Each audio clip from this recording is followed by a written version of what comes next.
The champagne glass slipped from her trembling fingers, shattering against the marble floor of the Regal Crescent Hotel.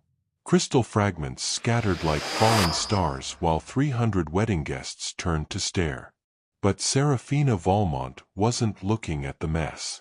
She was staring at the woman in crimson who had just whispered the words that would change everything. "Poor little bride," Claudine Morel had hissed, her red lips curling into a cruel smile.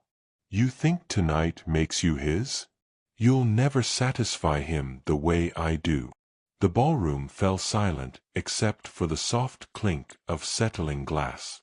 Serafina's heart hammered against her ribs, but her face remained perfectly calm. She had learned long ago that storms pass, but dignity lasts forever. What she didn't know was that in exactly 17 minutes, she would destroy an $850 million empire with a single signature. The chandeliers above cast dancing shadows across ivory silk tablecloths. Roses the color of fresh blood adorned every surface, their perfume mixing with the sharp scent of expensive cologne and nervous sweat. This was supposed to be the night of her dreams. Instead, it was becoming her awakening.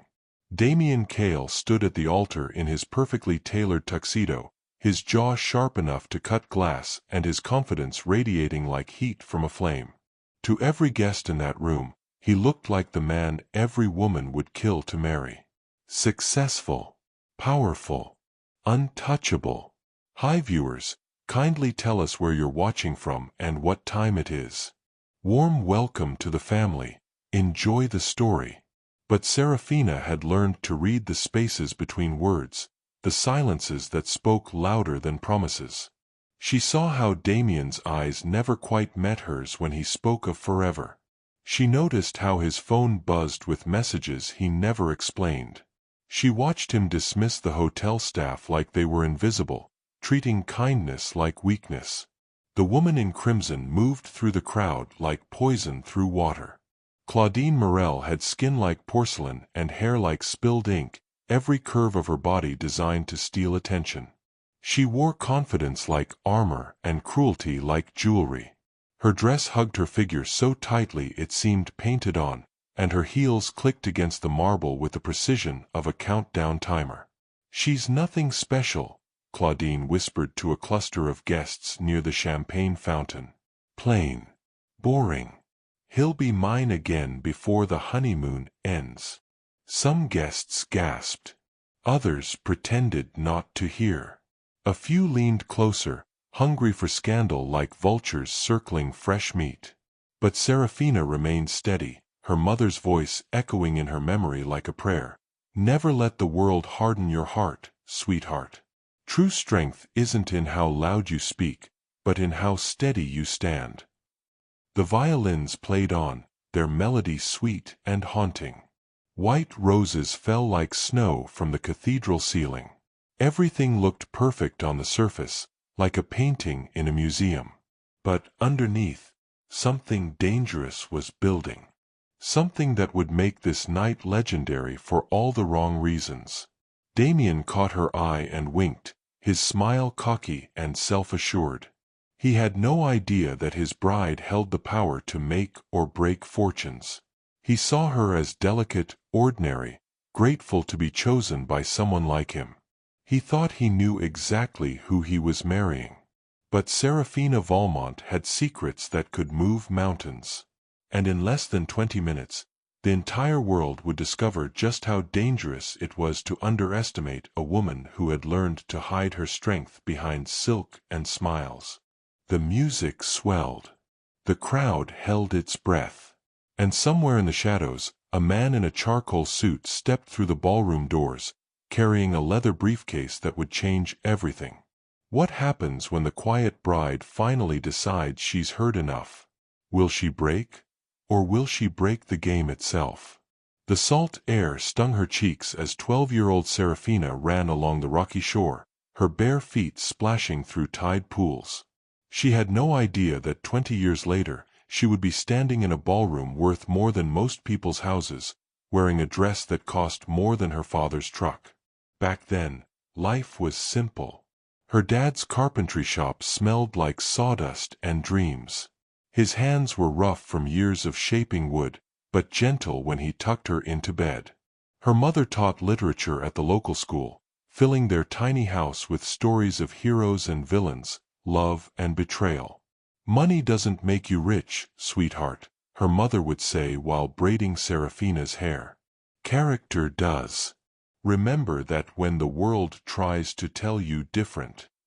The Valmont family lived in a cottage that creaked when the wind blew. Paint peeled from the shutters. The kitchen table wobbled on uneven legs.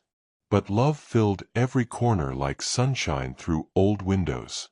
Serafina learned to cook on a stove older than her parents.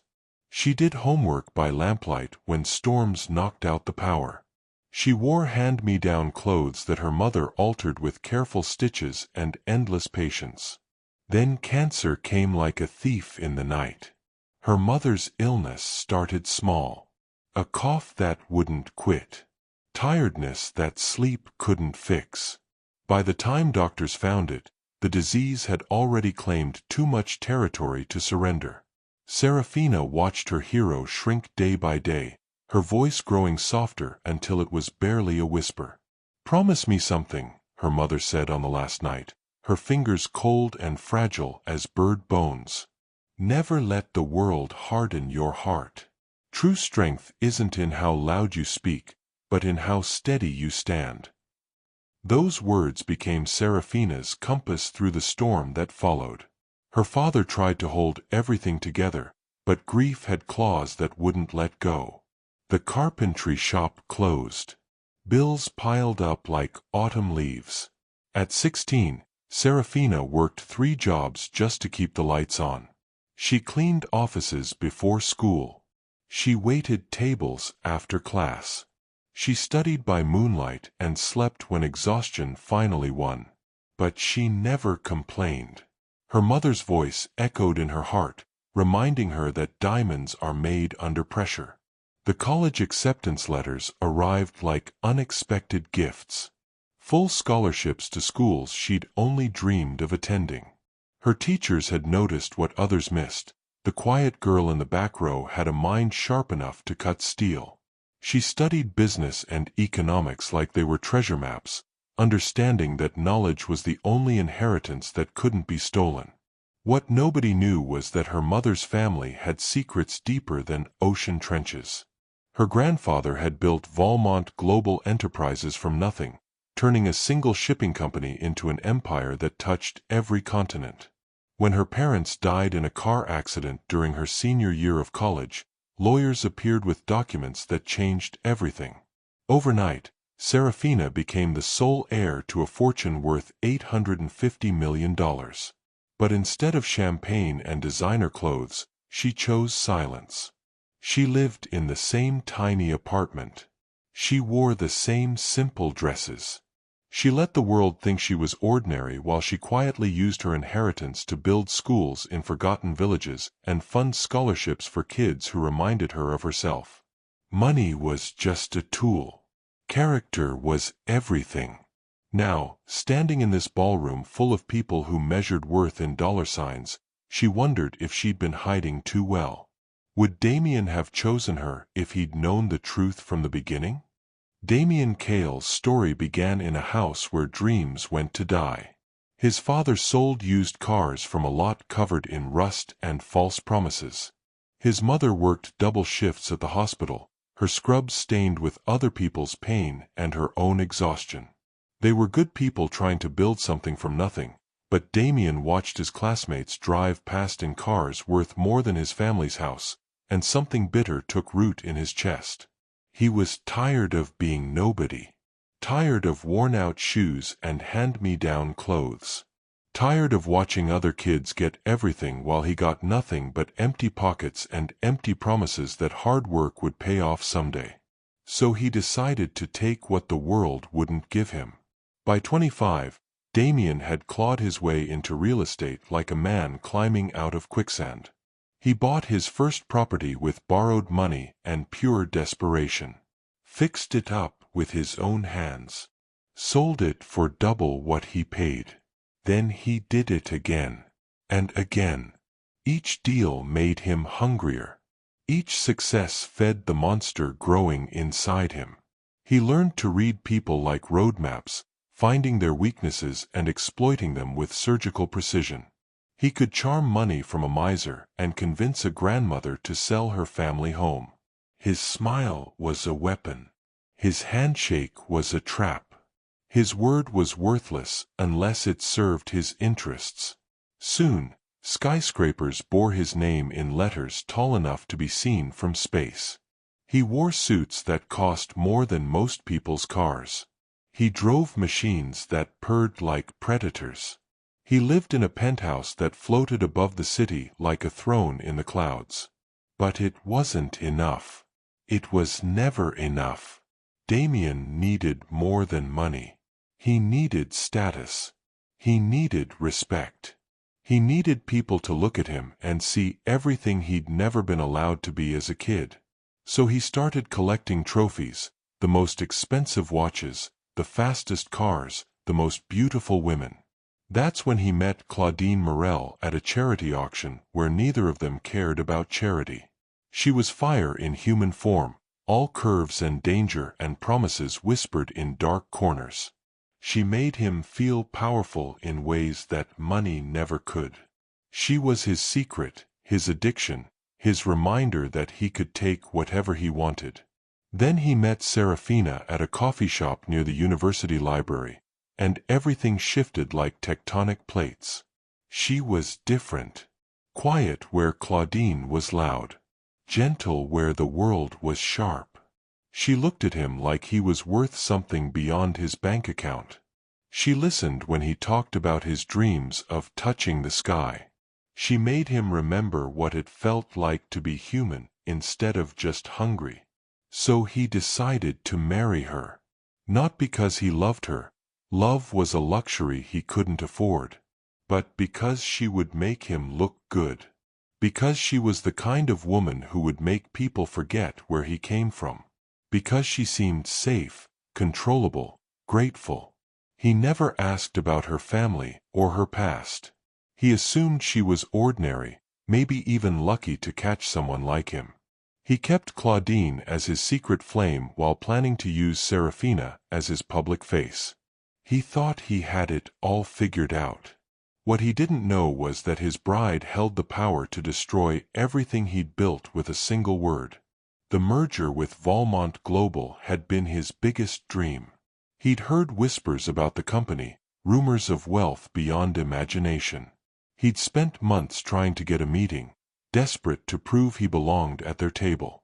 When the opportunity finally came, he'd been told the decision would depend on personal compatibility with the Valmont heir. He never connected the dots. Never realized that the quiet woman he planned to marry held the keys to his kingdom. Tonight, he stood at the altar feeling like a king about to claim his crown. His tuxedo was perfect. His smile was practiced. His confidence was bulletproof. But bullets weren't the only things that could kill dreams. Claudine Morel moved through the wedding reception like a shark through bloody water, her crimson dress a declaration of war against everything pure and innocent. She thrived on chaos, fed on drama, lived for the moment when other women realized they could never compete with someone who played by different rules. To Claudine, rules were suggestions for people too weak to take what they wanted. She'd been Damien's secret for 2 years, hidden in penthouses and private clubs where wives and girlfriends never ventured. She was his reward for playing nice during business hours. His escape from the boring world of contracts and handshakes and pretending to be respectable. But watching him marry someone else felt like swallowing glass. "Look at her," Claudine whispered to a group of guests near the champagne fountain, her voice dripping with poison disguised as pity. "She doesn't even know how to hold herself. Like a little girl playing dress-up in mommy's clothes."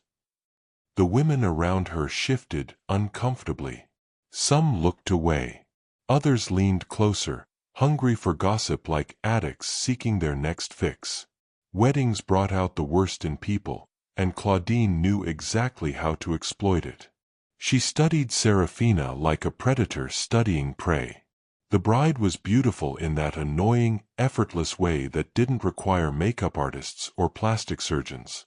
Her dress was elegant without being flashy. Her smile was genuine without being desperate.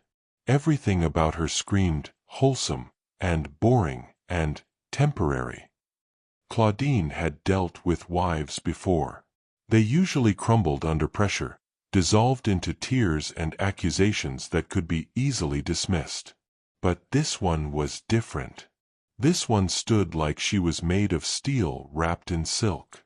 This one looked at Claudine's taunts and smiled like she knew secrets that could move mountains. It was infuriating. "She'll never keep him," Claudine announced to anyone within earshot, her voice cutting through the classical music like a blade. "Men like Damien need fire, not ice. They need passion, not poetry. He'll be back in my bed before the honeymoon ends." But even as she spoke the words, doubt crept in like cold fog. There was something about Serafina that didn't add up. The way she carried herself. The way other guests looked at her with respect instead of pity. The way she seemed completely unimpressed by the luxury surrounding her, like she'd seen it all before. Claudine had grown up poor, clawing her way up from trailer parks and food stamps to penthouse parties and designer clothes. She recognized hunger in other people because she'd been starving her whole life. But Serafina looked satisfied, complete. Like she already had everything she needed and was just being polite by showing up. It made no sense. During the ceremony, Claudine positioned herself where Serafina couldn't miss her. She made sure her dress caught the light at just the right angles. She let her perfume drift across the aisle like invisible chains. She smiled when she should have stayed silent. She existed loudly in a space meant for quiet reverence. "Poor little bride," she whispered as Serafina passed, her words sharp enough to cut silk. "You think tonight makes you his? You'll never satisfy him the way I do." She expected tears, anger, some kind of reaction that would prove Serafina was just another fragile flower waiting to be crushed. Instead, the bride looked at her with eyes calm as midnight oceans, smiled like she was sharing a private joke with the universe, and kept walking. The dismissal stung worse than a slap. Claudine spent the rest of the evening trying to shake Serafina's composure, dropping hints about intimate moments with Damien, making comments about the bride's dress and hair and obvious inexperience with men like her groom. She spread poison through the reception like a virus, turning celebration into speculation. But Serafina remained untouchable, floating through the chaos like she was protected by invisible armor. When the mysterious man in the charcoal suit entered the ballroom, Claudine barely noticed. She was too busy planning her next attack, too focused on finding the crack that would finally break the woman who dared to marry her man. She had no idea she was about to discover just how dangerous it was to underestimate someone who had learned to hide their power behind politeness. The memory hit Serafina like summer rain as she stood at the altar, watching Claudine's performance with the detached interest of someone observing a storm from inside a lighthouse. She remembered the first time she saw Damien, really saw him, at that tiny coffee shop near campus where the floors creaked and the espresso machine wheezed like an old dog. He'd been arguing with someone on his phone about concrete prices and permit delays, his voice sharp enough to cut steel. But when he hung up and saw her watching, his entire face changed. The hard edges softened. The predator became human. He smiled like he'd just discovered fire. "Sorry about that," he'd said, sliding into the booth across from her. "Business never sleeps, even when you want it to." She'd been grading papers, red ink scattered across essays about love and loss and the dreams people chase when nobody's watching. Her hair was pulled back in a messy bun. Her sweater had a small hole near the shoulder. She wasn't trying to impress anyone, which made his attention feel like a gift instead of a transaction. "What kind of business?" she'd asked, and he'd leaned forward like she was the only person in the world. For the next 3 hours, he talked about building towers that scraped the sky, about creating something permanent in a world full of temporary things. His eyes lit up when he described his vision of cities transformed, of empty lots becoming homes for families who deserved better than what they had. She fell in love with his dreams before she fell in love with him. Their courtship was a series of stolen moments between his meetings and her classes. Late-night walks along the river where he painted pictures with words, describing the empire he was building block by block. Rooftop picnics where they watched the sunset paint the city gold while he promised her forever in a voice that made her believe in fairy tales. He was tender in ways that surprised her. The way he brushed rain from her hair when they got caught in a storm. The way he held her hand in silence when she told him about her parents, letting her grief exist without trying to fix it. The way he looked at her like she was made of light instead of flesh and bone. "You make me want to be better," he'd whispered one night as they danced to music only they could hear, the city spread out below them like a carpet of stars. "You make me remember why I started building in the first place." But there were cracks in the foundation she chose to ignore.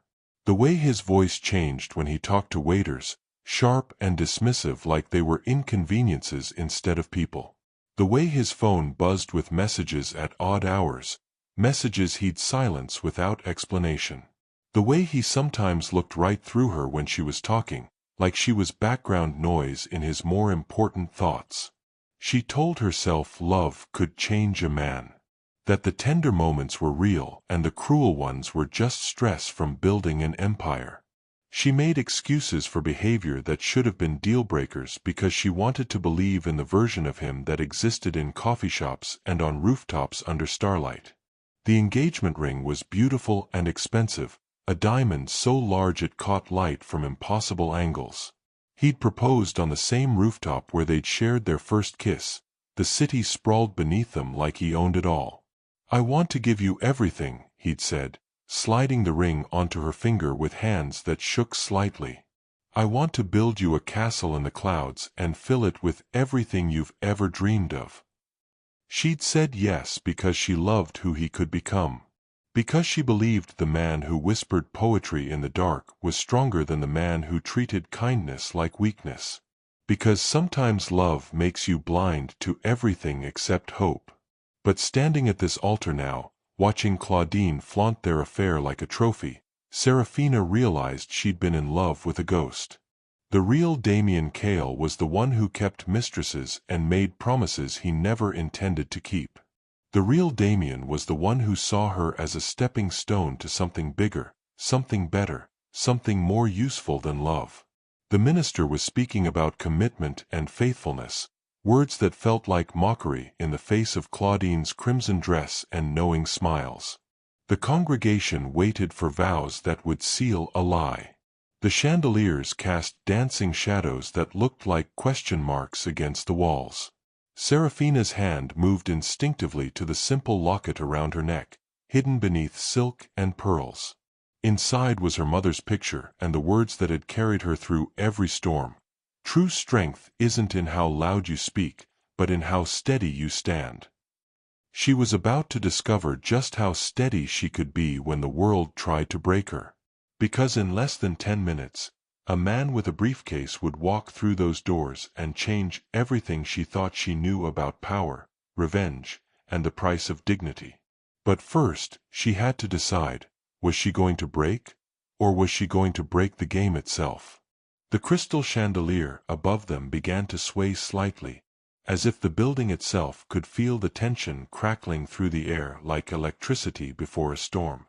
Claudine had moved closer to the altar, her crimson dress a splash of blood against the white roses and ivory silk.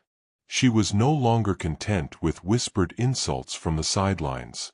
Now she wanted front-row seats to watch the bride crumble under the weight of truth.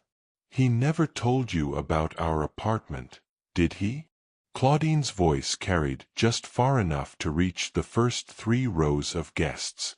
"The one with the view of the harbor where we spent last Tuesday afternoon?" A woman in pearls gasped. A man in a navy suit coughed into his champagne. The minister looked like he wanted to crawl under his podium and disappear. But Serafina stood perfectly still, her bouquet steady in her hands, her smile never wavering.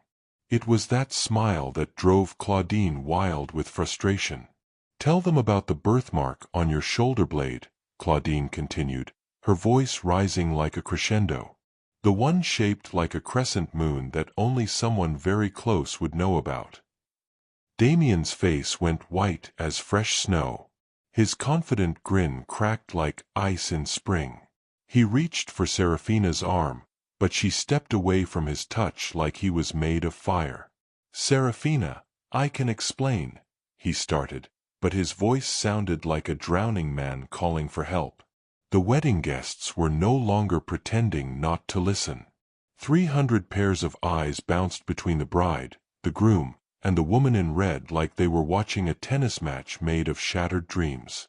Some looked horrified.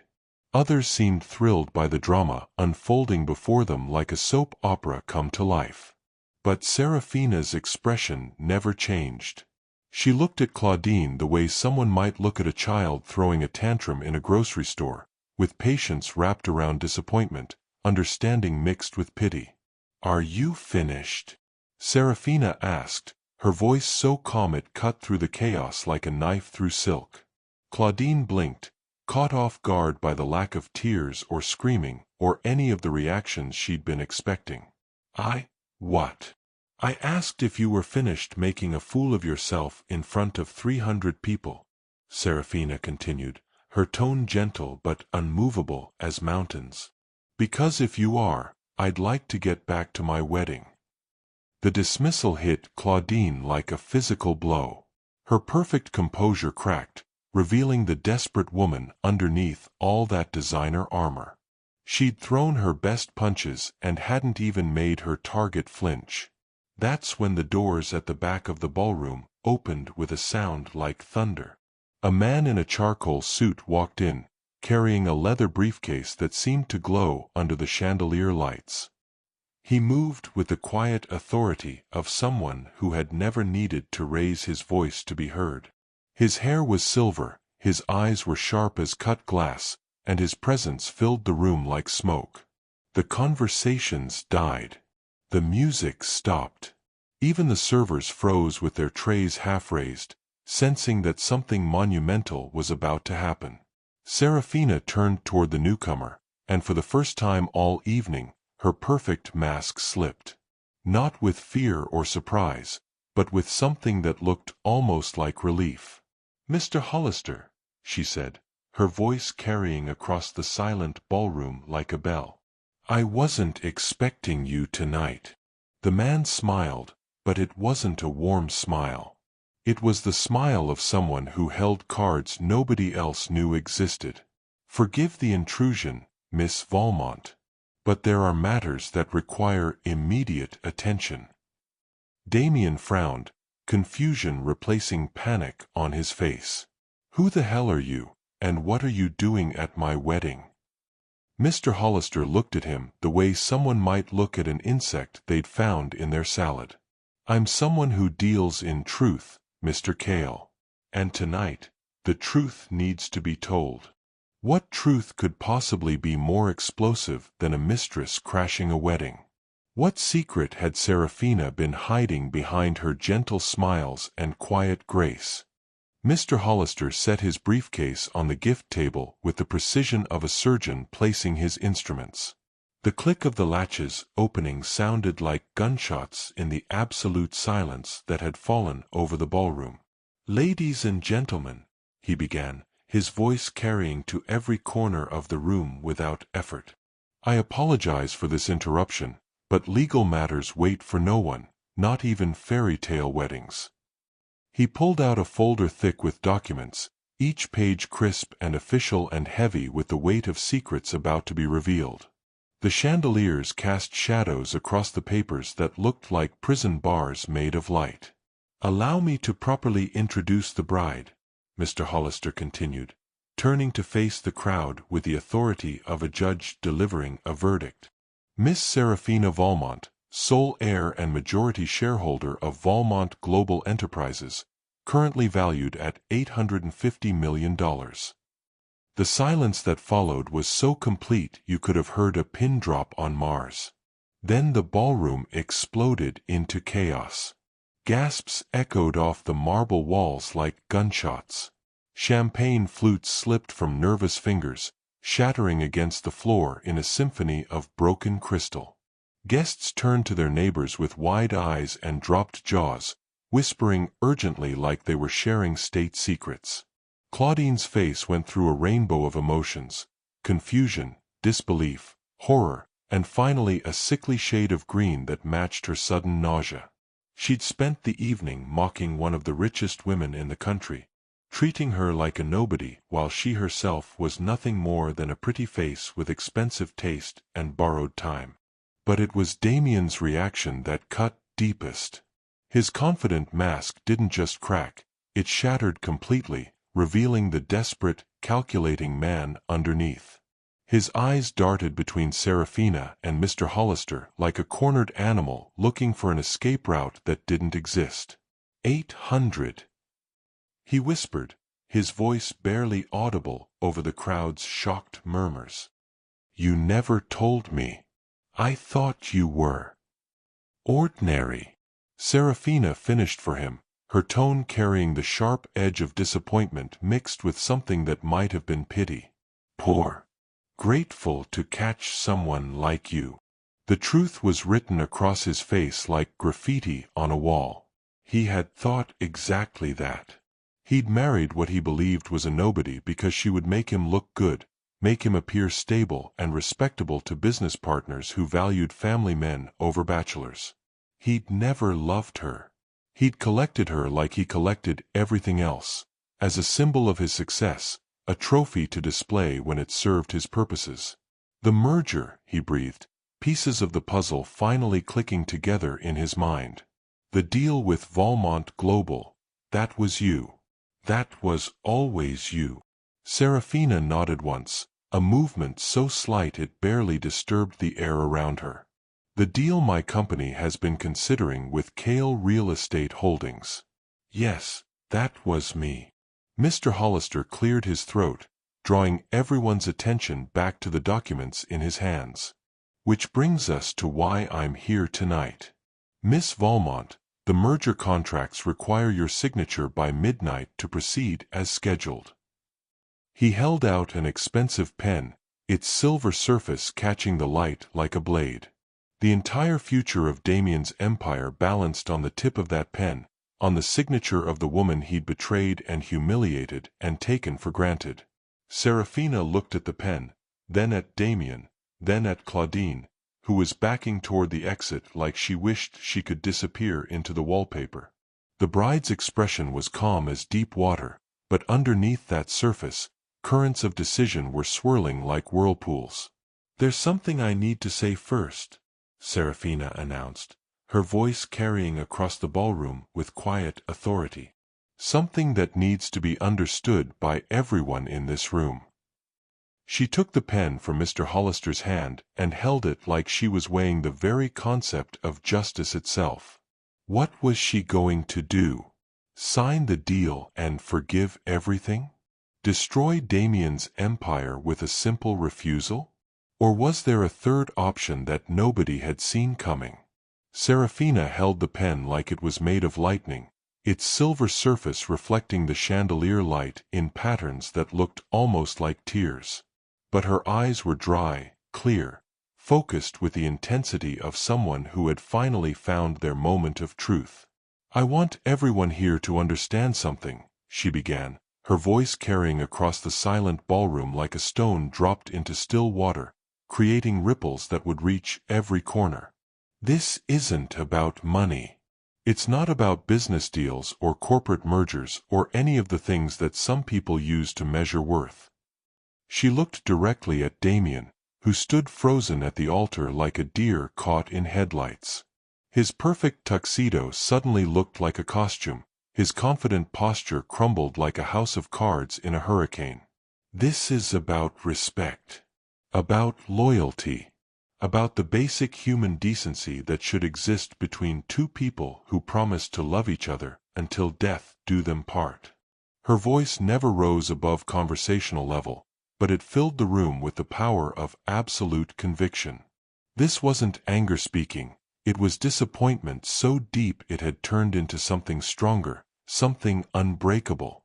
I hoped tonight would be about celebrating love, she continued, turning to address the guests who hung on her every word like she was delivering a sermon that could save their souls. Instead, I've been mocked, humiliated, and treated like a fool by people who thought they knew who I was and what I was worth. Claudine had pressed herself against the wall near the exit, her crimson dress now looking less like armor and more like a target. Her face had gone pale as moonlight, all her earlier confidence evaporated like morning mist. I've learned tonight that love without respect is worthless, Serafina said, her words cutting through the air like surgical instruments. That promises mean nothing if they're broken before the ink is dry. That some people see relationships as business transactions and other people as stepping stones to something better. She raised the pen, and 300 people held their breath as one. So let me be clear about what's happening here. Her voice dropped to barely above a whisper, but somehow everyone heard every syllable with perfect clarity. I, Serafina Valmont, sole owner and operator of Valmont Global Enterprises, hereby cancel all merger negotiations with Kale Real Estate Holdings. The pen moved across the document with the finality of a judge's gavel. Her signature flowed across the page in elegant curves that sealed Damien's fate with permanent ink. The deal is dead, she announced, setting the pen down with a soft click that sounded like a coffin closing. All contracts are void. All negotiations are terminated. Effective immediately. Damien stumbled forward like he'd been shot. Serafina, wait. You don't understand what this means. I understand perfectly, she interrupted, her voice sharp enough to cut steel. It means that actions have consequences. It means that treating people like objects will eventually cost you everything. It means that some things, like dignity and self-respect, can't be bought or sold or negotiated away. The applause started slowly, one person clapping, then another, then spreading through the crowd like wildfire. Not mocking applause, but the kind of ovation reserved for heroes who stand up to bullies, for underdogs who refuse to back down, for anyone who chooses principle over profit. Guests rose from their seats, their clapping growing louder and more enthusiastic. They were witnessing something rare and beautiful, someone choosing integrity over easy money, respect over revenge, dignity over destruction. But Serafina wasn't finished. There's one more thing, she said, raising her hand to quiet the crowd. Mr. Kale, I want you to remember this moment. Not because I want you to suffer, but because I want you to learn. Real love doesn't keep secrets. Real partnerships don't involve humiliation. Real men don't need mistresses to feel powerful. She began walking down the aisle, her wedding dress flowing behind her like liquid starlight. But she wasn't running away, she was walking towards something better, something that honored the woman her mother had raised her to be. Damien called her name, panic cracking his voice like ice breaking under pressure. But she never looked back. What happens when someone chooses themselves over everything they're expected to want? Was this the end of Serafina's story, or just the beginning? Serafina's heels clicked against the marble floor like a countdown timer marking the end of one life and the beginning of another.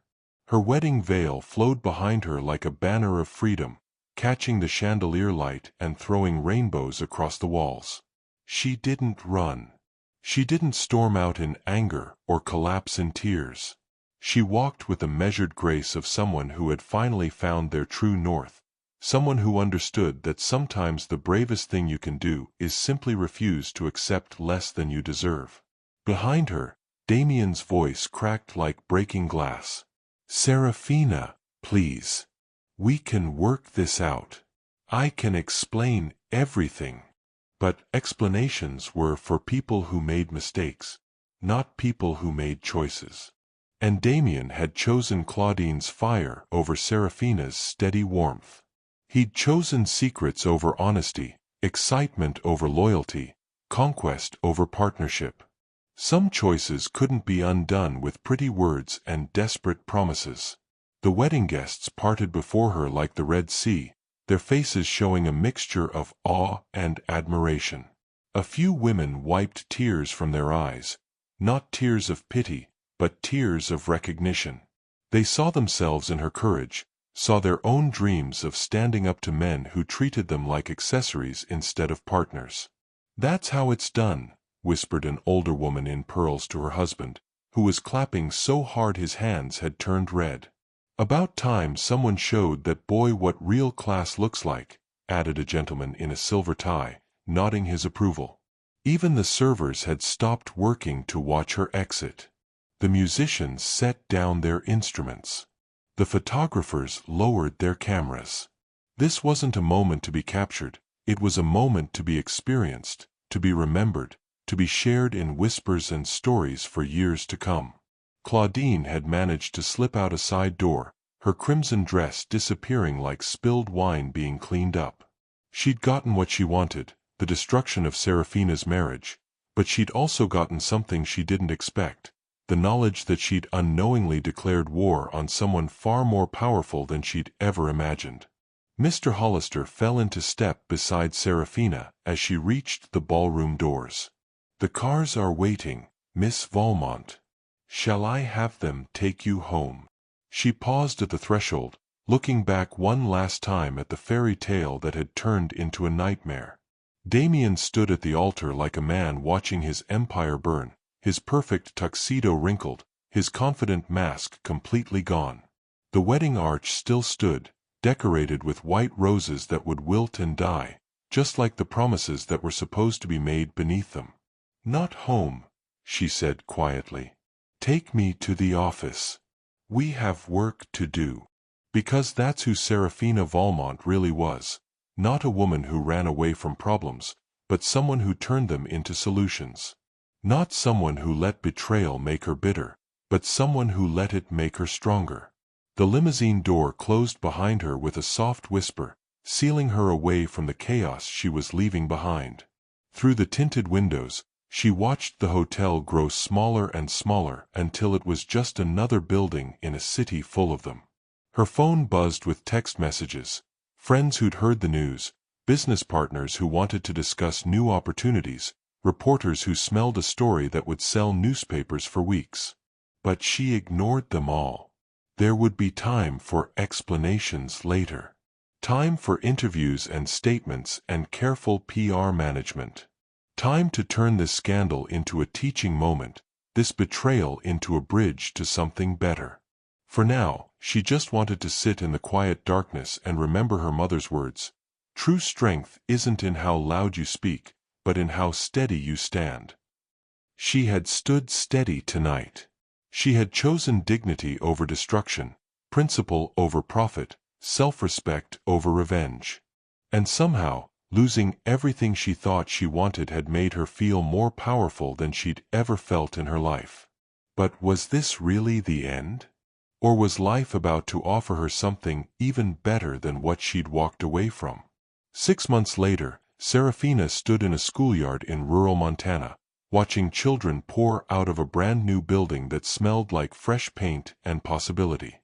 Their laughter echoed across the playground like wind chimes made of joy, their faces bright with the kind of excitement that comes from having dreams within reach. This was the 47th school Valmont Global had built in forgotten corners of America. 47 places where kids who might have been overlooked now had computers and libraries and teachers who believed in their potential. 47 investments in futures that couldn't be measured in stock prices or profit margins.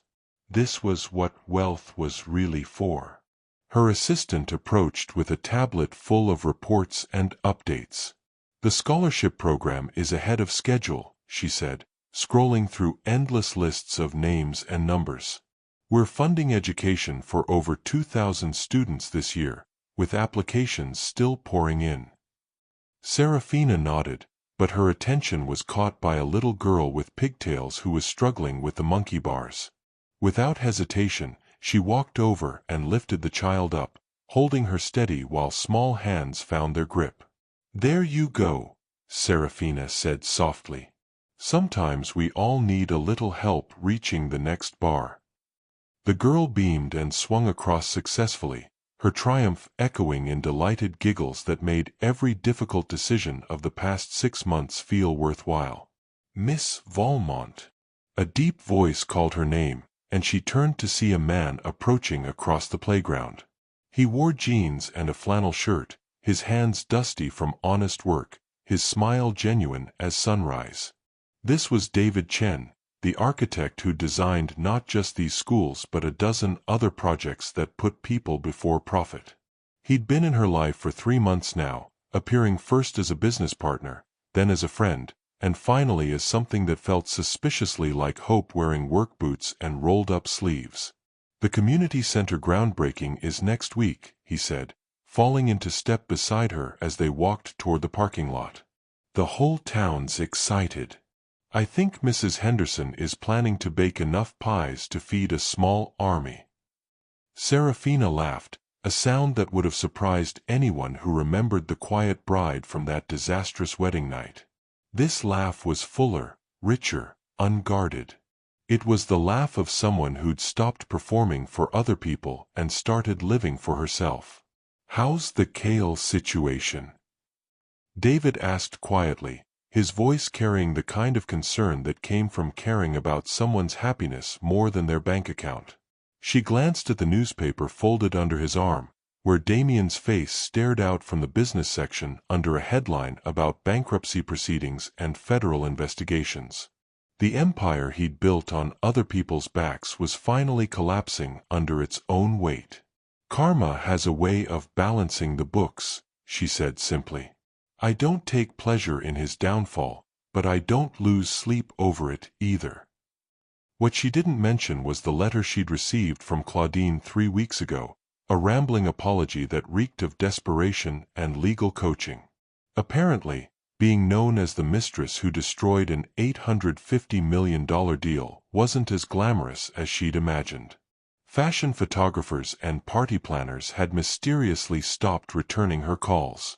The parking lot gravel crunched under their feet as they reached David's truck, a battered Ford that had seen more honest work than most politicians. He opened the passenger door for her, not because he thought she couldn't do it herself, but because his grandmother had raised him to show respect through small gestures.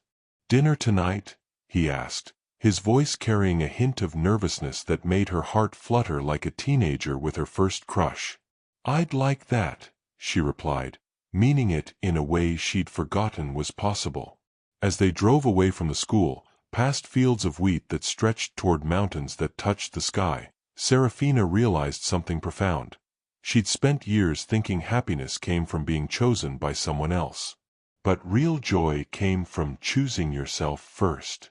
Her story had become legend in business circles, the bride who walked away from betrayal and built an empire of kindness instead of revenge. Young women sent her letters thanking her for showing them that self-respect was worth more than any wedding ring.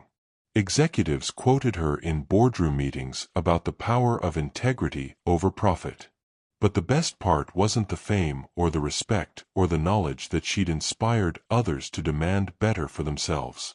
The best part was this: sitting next to a man who valued her heart more than her fortune, driving toward a sunset that painted the sky in shades of possibility, knowing that sometimes the worst day of your life can become the first day of something beautiful. Her phone buzzed with another interview request, another invitation to speak at another conference about turning pain into purpose. But she let it ring, choosing instead to watch the world roll by outside the window and to enjoy the simple pleasure of being exactly where she belonged. Some fairy tales end with weddings. But the best ones end with women who learn to write their own stories, who discover that the most powerful thing they can say isn't, "I do," but, "I deserve better." And they all lived, authentically, ever after. The lessons of Serafina's story continue to ripple through lives everywhere. Never underestimate someone based on appearances. Respect is the foundation of love, not an optional extra. True wealth is measured in character, not currency. And sometimes walking away from what everyone expects you to want is the bravest thing you can do. If this story moved you, if it reminded you that dignity is never negotiable and self-respect is always worth fighting for, then share it with someone who needs to hear it. Hit subscribe and turn on notifications so you never miss another story that could change how you see the world. Drop a comment below about a time you chose yourself over settling for less. Your story might inspire someone else to find their courage. Because in a world full of people trying to dim your light, sometimes the most revolutionary thing you can do is simply refuse to let them. What story of courage and self-respect will we explore next? Stay tuned to find out, and remember, you're worth more than you think, stronger than you know, and capable of writing an ending that honors the hero you were always meant to be.